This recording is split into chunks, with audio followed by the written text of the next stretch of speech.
última de las sesiones del seminario del IPP de este año y para terminar tenemos una presentación de Nicolas Robinson-Garcia, que es Ramón y Cajal, terminando su Ramón y Cajal en la Universidad de Granada, en la Unidad de Ciencias Sociales y Humanidades Computacionales, y que tiene una larga trayectoria, aunque es un quinceañero, como podéis observar, de investigación internacional en el ámbito de la bibliometría y de la evaluación de la ciencia. Y quizás merece la pena contar un poco de su trayectoria, porque es interesante señalar que, aunque estudió, si no recuerdo mal, biblioteconomía y documentación y traducción y interpretación. No, bueno, eso es lo que da clase. No me doy clase, efectivamente. Ha estado en el Instituto de Matemáticas Aplicadas de la Universidad Técnica de Delft en los Países Bajos, y eso quizá influye sustantivamente en su aproximación. Luego ha pasado una temporada por la Escuela de Política Pública del Georgia Tech, del Instituto de Tecnología de Georgia, y también un rato en otro instituto del CSIC en Valencia, en Ingenio, y finalmente ha reposado o ha vuelto a casa en la Universidad de Granada. Creo que es una trayectoria interesante de movilidad y de los efectos positivos de la movilidad en la trayectoria investigadora, y creo que eso es parte de lo que nos va a debatir o nos va a presentar Nicolás. Creo que el tema es sustantivo porque tiene que ver sobre un problema central en el cual sociólogos y politólogos trabajan, no solo los bibliómetras, sino que es el problema de la división y la organización del trabajo científico en la academia y el reconocimiento, la atribución del mérito sustantivo en las carreras. Y yo ya me callo y os dejo con Nicolás, que nos contará el asunto. Vale, pues voy a pasar al inglés, ¿no? Porque me han dicho que algunos no... So I'm going to give the presentation in English, although I apologize that all the slides are in Spanish, but anyway, probably can ease the following the presentation. Thank you very much for the invitation, Luis, and for all of you for attending. If at any point you want to interrupt me, just feel free to ask questions and just interrupt straight away. So as Luis said, I work in the field of bibliometrics, which is very much linked with research evaluation, as you all know, with research assessment and so on. But my interest from quite some years now has been focused on the use of bibliometric methods to analyze trajectories. So I have a very kind of librarian type of approach to all of these things, and I like to put things in boxes and find patterns and organize things.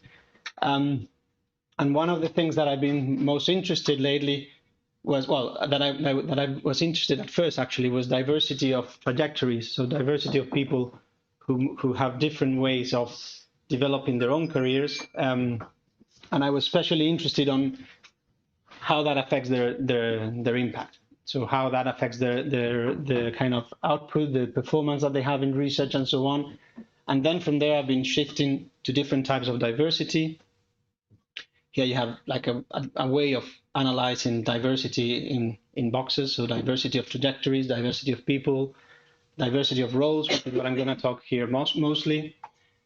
Diversity of formats, of outputs, of the things that scientists produce, and diversity of audiences, very much linked with the formats that we use to reach to different audiences. And all of them, in theory, will affect the type of research that we do. So the whole idea behind this concept of diversity is that by promoting diversity in these different dimensions, we will get different types of knowledge, and we will have a richer portfolio of topics. What I do, for those who are not very much acquainted with bibliometrics, what we do, not just me, but many other researchers, is not just look at citations, publications, and so on, but what we try to do is to look at different snippets of information that we can gather from the paper. So we try to find whatever we can to infer something about individuals, which is a big leap, no? So we try to get the name of a person, and we infer from that name the gender, for instance, and that way we can study gender differences, for instance, in knowledge production. We look at the link of different snippets of information, so we may use the name and link it to the affiliation, and then look at different papers of that certain person, and look at mobility, changes on affiliations, and that changes can be sectoral, so moving from a private sector to public sector, moving across countries, moving across different institutions. And of course, we use references, we use journals to infer things like disciplines, but even combining the author name and the year of publication, we also infer, and all of these are proxies, the years of experience that a researcher has. And that way we can also see if they are early career researchers, if they're more experienced and so on, based on how many publications they have and the year when they started to publish. So this way, what we try to do is to infer something about the individual based on publications, which is a rough approximation with lots of limitations, of course, on what we do.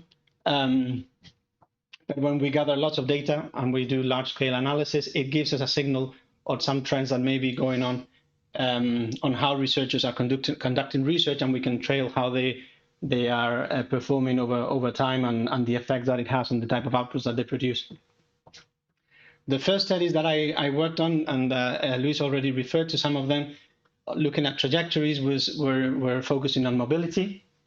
So we were very interested in looking at trajectories, probably because I was aware that I would have to move around. And I didn't want to, of course. No one wants to move in principle unless they have to. So what we did is try to infer from publication data movement of scholars. And what we found was that it was very difficult to find a straightforward approach to do this. Because mobility works, we all have in our minds how mobility works, but it's very different from how it actually works when looked through bibliographic data, okay? So we have migrants, which are the blue line here, who are people who are, let's say, what we normally expect, someone who's in one place and then moves to another place. But then we have other type of mobile people who tend to be affiliated to more than one country, but never stop being affiliated to more than one. And sometimes it's because they're doing a co-affiliation. Other times it's because they are publishing with different institutions, depending where the funding comes from. So they are based in different. They get the salary from different places, and depending on what project they're working on, they will sign their paper with one institution or the other. Those are what we call the travelers, and we have them there in the orange and the yellow line. And then we have most of the people in the academic system, which would be the non-mobile researchers, so people who actually are affiliated to the same country throughout their whole career. And what we found out here in terms of trajectories is that it seems that this is here on the y-axis, you've got the normalized impact, the citations, and here you have the number of publications. And what we see is that normally people who are migrants tend to have more impact, more citations than the rest of the other types of mobility or non-mobility. So there is a signal there that something may be going on. There is no causality, so it doesn't mean that if you move, you will get more impact. But there seems to be something there that is related with those two things. We also did other studies using mobility.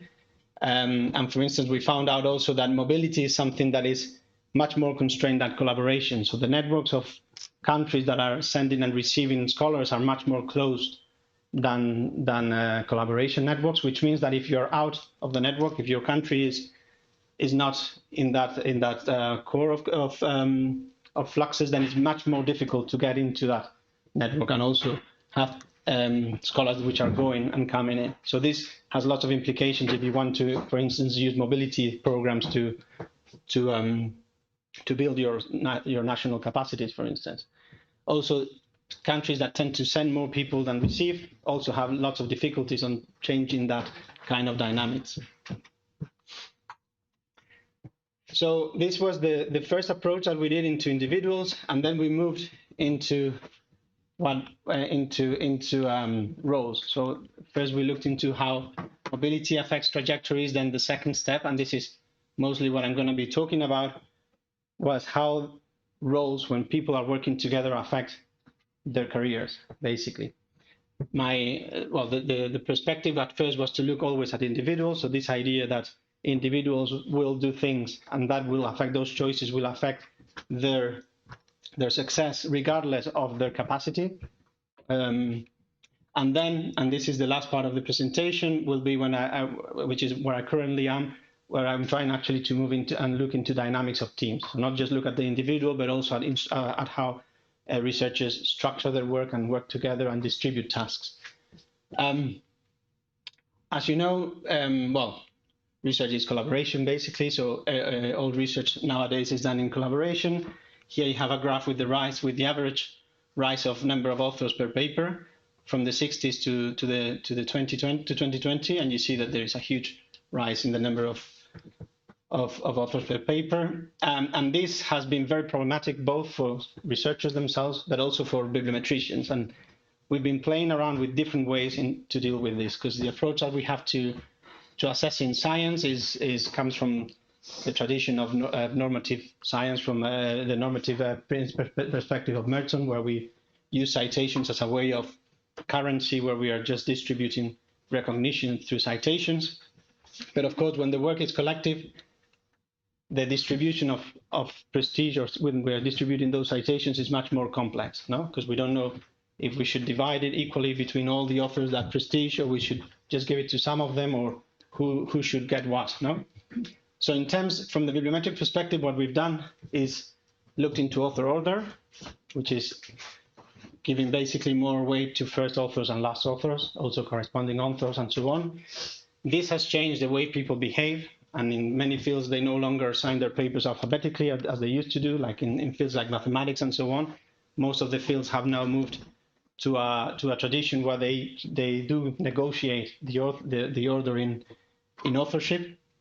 Fractional counting, which is a way of dividing weighted fractional counting, giving more weight to one or others, and so on. Different ways of dealing with this problem from a very technical point of view. From a more disciplinary point of view, there have been other ways of doing things. In biomedicine, the move to co-authorship has been very problematic, especially in terms of responsibility and integrity, because then who's responsible of what is an important question. The International Committee of Medical Journal Editors, they've been trying to deal with this for many years, and at one point they proposed this idea of moving away from authorship into contribution statements. So they would ask researchers to say what they've done in each paper, what the contribution has been. In other fields, they did different things differently. So this is just what they did, and this is what is now getting spread into other areas, as you will see. And other fields are adopting this perspective, but it's very important to note the origin and why the ICMJE did this. The other approach, for instance, was in high energy physics, where they decided that everyone would sign every paper, and they have a list of authors, and everyone, for instance, in CERN that belongs to that list will be on every paper that is produced by the institution, regardless of their contribution to that paper. And authors basically only ask to be removed of the paper if they don't agree. Okay, it's a completely different strategy from what happens in the rest of the field. So let's now continue exploring contributions and currency and see how it works. So we have two assumptions that we make in bibliometrics. The first one is that authorship reflects that researchers have contributed to the paper. So if I make it there, it's because I've done something to be there. There may be other people involved who haven't made the filter to be in the list of authors. So they may have contributed, but the role is not big enough to be there. The second assumption is that the author order will reflect also this kind of contribution that they've done. So first authors and last authors will probably have done more of the work, and the ones in the middle would have done more, lesser work, like technical or assistant work, something like that, support work. So if we look at these things descriptively, what we find is that this works sometimes, but it's not such a straightforward thing. So if we look at contribution statements, which is what you have here in the middle, you have light blue, which is writing the manuscript. Dark blue is conceptualizing the paper. Light green is performing the experiments. Dark green analyzing data, and pink contributing with tools. And here you have the first authors, middle authors, and last authors. And this is the proportion of things they do in the papers that they publish. No? And what you see is that first authors tend to do more of everything, except for contributing with tools. So that seems to support the the second assumption, that middle authors tend to do also quite a lot of things. They tend to do more performing and analyzing data than other tasks.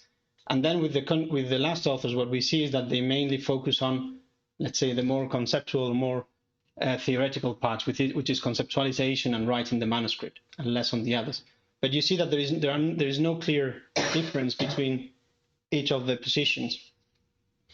If we look at author position now with a different variable and we confront it with academic age, so the number of years that you've been publishing, the differences are not significant, so you see an overlap, but you do see an alignment between academic age and authorship position. So younger scholars tend to be first authors, more senior scholars tend to have last positions, and the ones in the middle are a bit everywhere they place.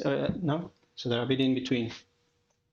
So seniority is also playing some part in this dynamics. It's also another factor that is influencing author order. So this assumption starts to be questioned. And actually, if we look at academic age and contributions, we don't see any kind of relation.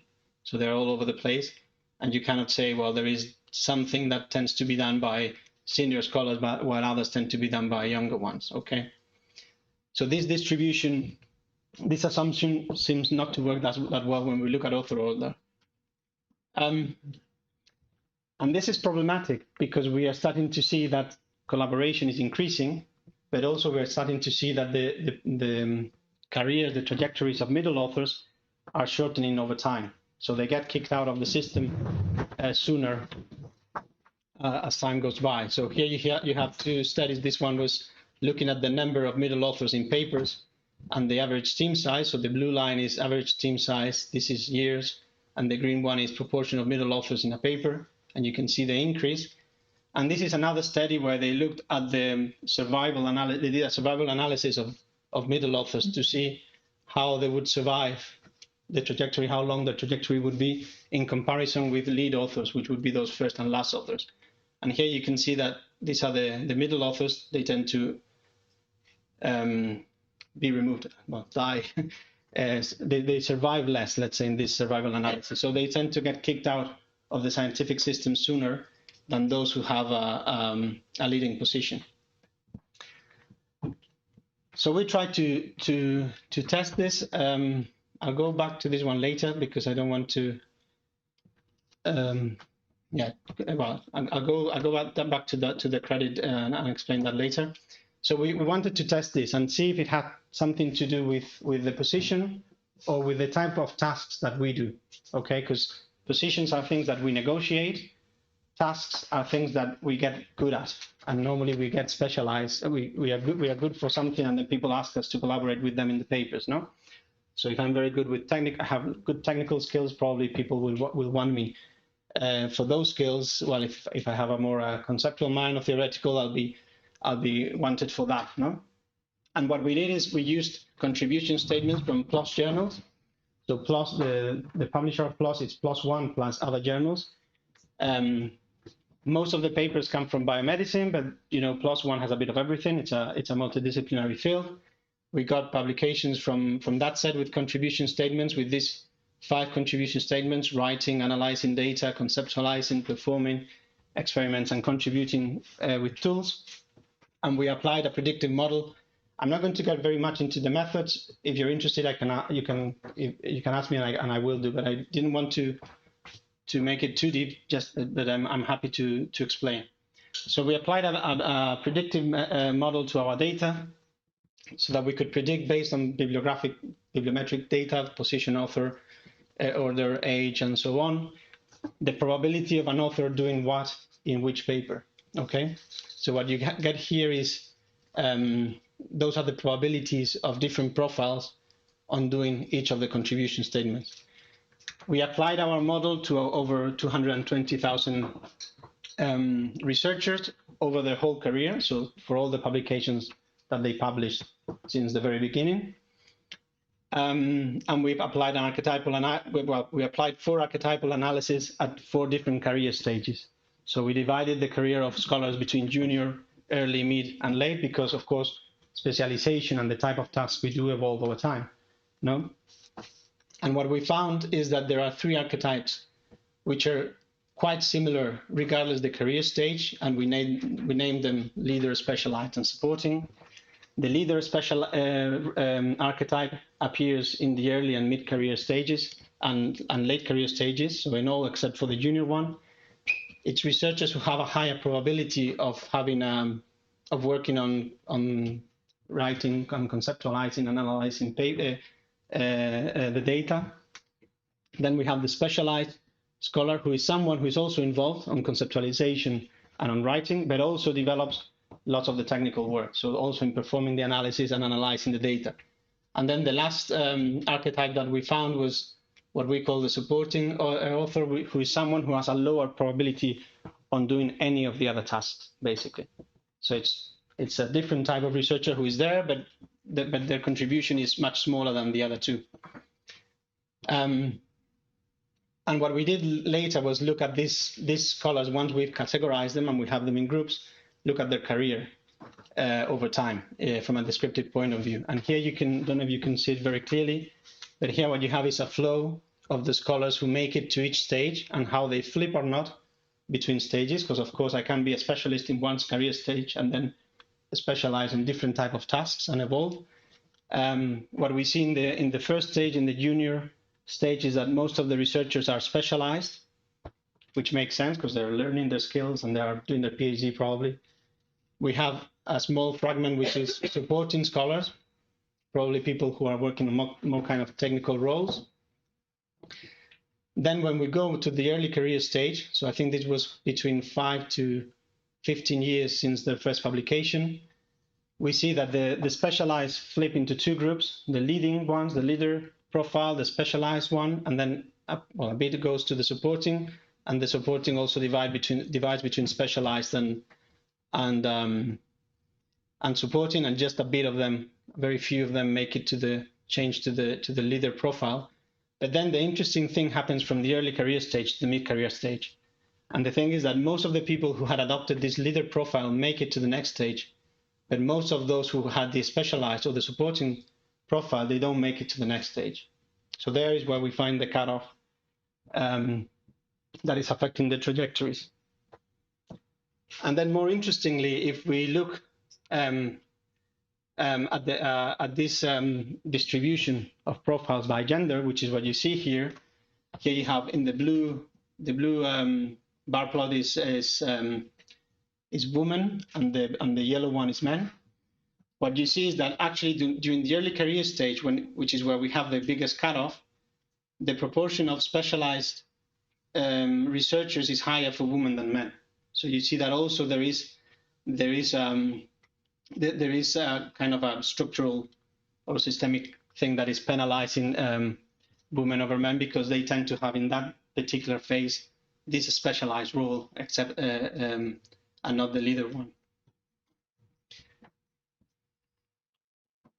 And now I go back to the credit statements. So this is what we did regarding trajectories and roles. But now this taxonomy, these contributions have now become a standard in science. So in 2013, I think, they made a contributor role taxonomy. It's known by credit. I don't know if you're aware of it.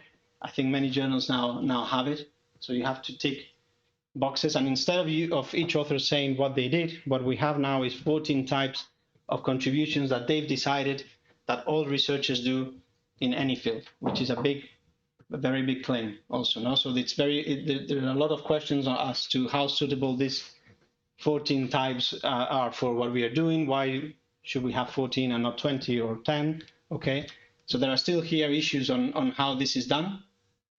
But this is the standard, and it's being adopted by many publishers now, especially big publishers like Elsevier or Nature and so on. They're starting to include this, and this means that all the other publishers will probably follow in the next few years. And the interesting thing is that it's expanding from the biomedical field. So now we can go and look into what is happening in other fields. So we got an agreement, a data agreement with Elsevier and with PLOS to get data on these contribution statements using credit. And we got hold of a data set of over 700,000 publications between 2018 and 2023. The data set was actually bigger, but there was lots of errors on the data. So we had to remove some years. We will hopefully get an update on the data set that will double the number of publications. And it's important to know that the data is not necessarily representative of every field. It's what we have, basically, no? But it's a big chunk that can already give us some ideas of what is going on. So here what you have is the 14 contributions, conceptualization, data creation, formal analysis, funding acquisition, and so on. And here what you have is the 27, I think, fields that Scopus has in the web, the fields are present in the Scopus database, grouped by major fields: health sciences, life sciences, physical sciences, and social sciences. Here you have this multidisciplinary category, which I would invite you to ignore because it's a bit of a mix of everything. But if you look at the presence of these contributions in the different fields, you can already see some differences in practices. So the first thing that comes to mind when looking at this graph is that there are several contributions which are present in most papers, which are things that we have to do when we're doing a paper. Conceptualization is one, methodology is another one, writing and revising, okay? And you see 0.9, this is the proportion of papers that includes that contribution because there are errors in the data. And in some cases, it doesn't make it to the 1%, or sometimes, which is funny enough, authors do not claim that anyone wrote the paper, okay? So you also find this kind of information in the statement. So there is noise in that data. But then there are some interesting things, like for instance, the role of software in fields like computer science and mathematics, also in decision science, economics. Also 50% of the papers have someone who did software, no? The same happens with things like formal analysis in the arts. 80% of the papers in arts include this contribution. 90% of those in psychology also include formal analysis, okay? And then you have and then other things interesting is, for instance, the role of funding, no? So in life sciences, it seems that they need more money because most of over 60% of the papers, between 50 and 60, have funding acquisition as one of the things that authors do, while in other fields you have around 40%, 50% of the papers. If we look into the structure now of those teams, so not so much what is happening individually, but how they are organizing themselves. So how many contributions on average authors are doing, because when you tick, you can tick more than one thing for each author. What we see is quite interesting because it already gives us some sense of how different fields work. So you see here in pink, you have authors, the percentage of authors that do between 1 or 2 things. Purple is 2 between 3, and so on. So you see that in physical sciences, there tends to be more of a distribution of tasks. So there is a higher share of people who do on average less things, less different things, okay? While in the social sciences, you have people doing more things, more different type of tasks, which makes sense because in social sciences, we don't have a kind of a team structure where we have people doing different things and distributing tasks, while in physical sciences, you may expect that kind of structure, or in life sciences and health sciences. Here, what you have here is the average number of authors in each field. So you can see also in social sciences, we have around 4 authors per paper. That's the average. While if we go to physical sciences is 5, and health sciences is almost 7. So of course, team size is also going to make a difference, and it's going to affect the way the distribution of tasks is conducted. If we link it to authorship, so the same exercise that we did before, with the 5 contributions, but now by fields, we see again, first authors tend to have, this is the share of first authors who say that they did X, Y, and Z of the contribution statements, okay? So for instance, 85% of the first authors say that they wrote the original draft overall. And then you see those differences by major field, no? And you see, for instance, in life and health sciences and life sciences, last authors tend to have a higher role in supervision, so around 60% and 61% in these fields of last authors say that they did some supervision. You also find 64K in this multidisciplinary field, while, for instance, in social sciences, you see that the share is much lower, it's 40%. Okay, so you do see some differences across fields. You see more kind of homogeneous way of distributing tasks in the social sciences, where most of the weight goes to the first authors, and then the other ones have quite similar shares. And here in these other fields, the differences are more stark between first, middle, and last author, the share of people reporting each of the contribution statements. And now where I am is basically trying to make some sense of the whole thing and try to understand if we can somehow do a typology of team structures. So how we can actually find different types of teams who work in a different way, which operate differently, because this will give us some sense on how we have to assess them, but also what is for me more interesting is how this relates to the type of outputs they are producing. So for instance, we know there are many studies in this field. They call it science of team science.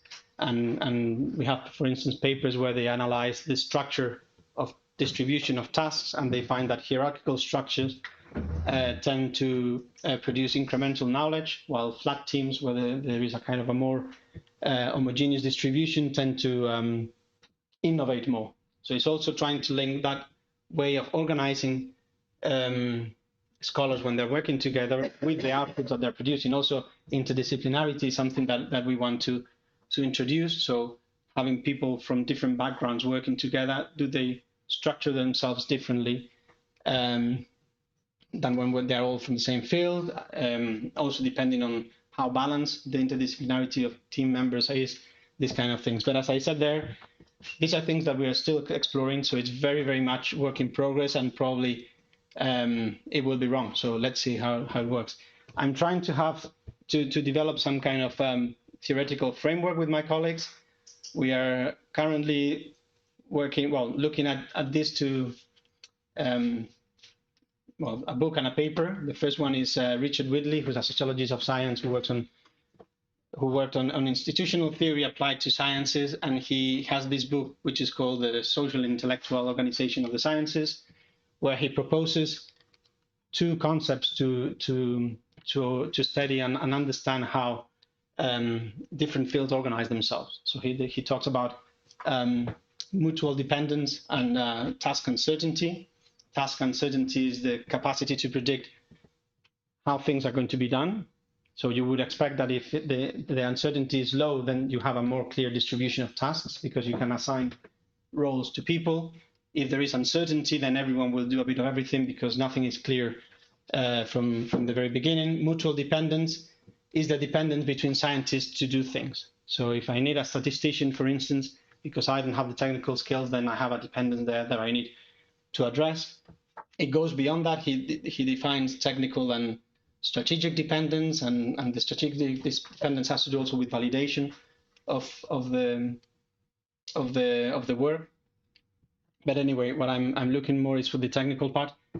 And then lately I'm looking at work on work design. Okay, so this is a review by Ockheisen and Bechke in 2009 on coordination processes. It has nothing to do with science organization, but it has lots of similarities. So they talk about success in coordination processes and how this depends on three variables or three concepts. One is mutual understanding. So all of us know which the goal is, and we all agree in what we have to do. Predictability, which is linked to uncertainty. So you can see some similarities between both approaches, and then accountability. And this has a lot to do also with integrity. So how I assume a responsibility when I say that I'm doing the analysis of the data. If there's something wrong, then I am responsible. Okay, well, if we all share the responsibility and we all tick the box of analyzing the data, then we are all in principle assuming that accountability or not. We're just trying to disseminate it between all of us. No. Some tryout, and that's what I'm showing now. Again, I won't get much into in details on the methodological approaches that I'm using, but we can discuss them if you're interested, especially if you have new ideas that I can I can test, but I'm playing with finding indicators that can somehow link with these kind of concepts.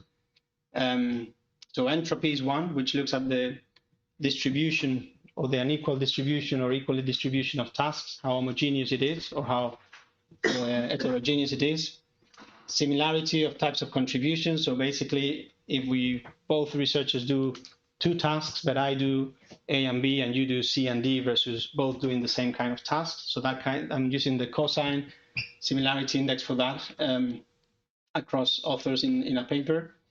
And interdisciplinarity. So I'm also looking at indicators of interdisciplinarity. I'm using one indicator that they developed at Elsevier, which is called disciplinary diversity of authors. So it looks at the background of authors' previous publications, and then they assign the fields in which they've worked, and then they can derive a number which shows if they're very interdisciplinary, they've worked in many fields, or they just worked in one.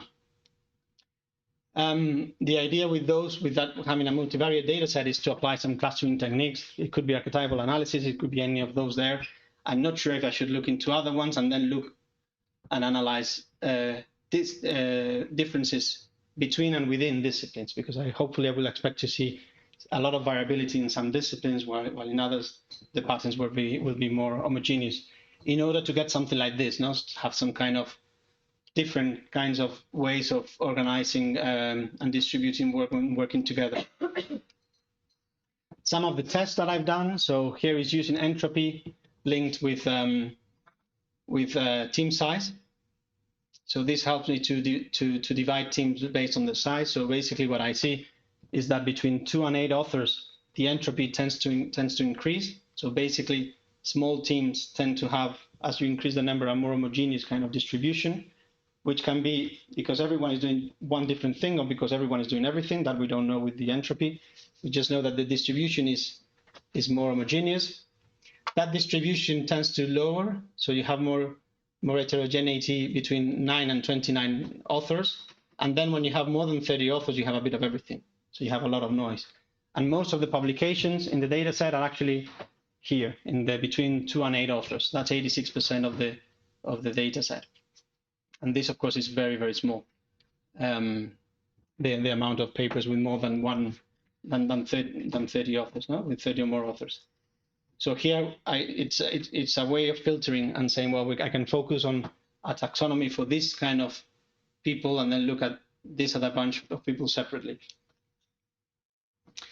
The other test I've been playing around is this one where I've used different variables. I've used this variable of interdisciplinarity, different ways of measuring task uncertainty and mutual dependence using entropy and the cosine dissimilarity. Actually, I've introduced this graphic because it's the one that I produced, but I don't like it at all because you can see that there is a huge correlation there between these 2 variables. So probably I will end up removing one of them. But when I did the clustering, what I did find was these 3 types of groups,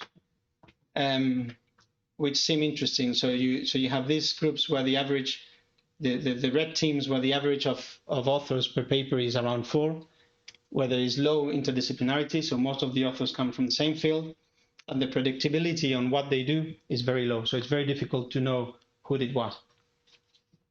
Then you have these interdisciplinary teams where you have an average of 8 authors per paper, so quite big teams. Lots of interdisciplinarity, so people coming from very different backgrounds. And you can predict to some extent some of the tasks that they do, not all of them. The predictability is not very high, but there is some kind of distribution of work there. So you could say that there is a distribution of tasks. And then we would have those who are what I call here integrated and interdependent teams with an average of 6 authors, some interdisciplinarity. So you may have some authors here. I think I have to look into the field. But when I see this, I think on the typical biomedical team where you have a statistician or 2 and the rest of people come from biomedicine. No? So you have some interdisciplinarity and there is a high predictability. So the work is quite well distributed across authors. So this is where I am trying to think of this conceptual model that can help me frame the whole thing and also test and understand and interpret whatever data I get, whatever findings I get from the data. Another thing is the level of granularity, because if you work with any of the techniques that I discussed for clustering, they tend to be you tend to end up with between 3 and 5 groups in order to be able to interpret anything. But maybe you need more granularity to interpret science. So Whitley in his book, and it's all theoretical, there's no empirical data there, he talks about 17 types of organization, of ways of organizing sciences, which I think is way too much, and it's a bit complicated. You know, it makes things very difficult to explain, basically. And hopefully this has implications for the design of teams, also for thinking on career development. I think some of the models that you saw before with the supervision being very high respond to a kind of a apprentice mentor model, where you have the paper that you're looking at is the paper of the PhD, and the supervisor is accompanying them. In other cases, it's not the case. It's not a PhD kind of paper. It's more different type of paper. So you see different ways of working with very different aims that hopefully we will be able to disentangle. And hopefully this would help us also to inform in a kind of more strategic way when we are designing evaluation models and trying to understand how we can design careers and allocate funding and so on. And that's it. Thank you very much.